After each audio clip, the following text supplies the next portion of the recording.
بسم الله الرحمن الرحيم. لإيلاف قريش إيلافهم رحلة الشتاء والصيف فليعبدوا رب هذا البيت الذي أطعمهم من جوع وآمنهم من خوف.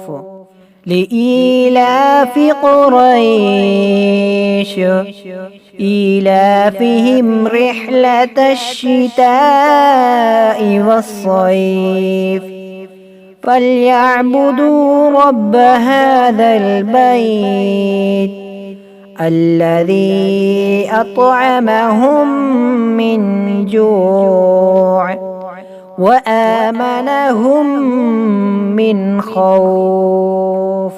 لإيلاف قريش إيلافهم رحلة الشتاء والصيف فليعبدوا رب هذا البيت الذي أطعمهم من جوع وآمنهم من خوف.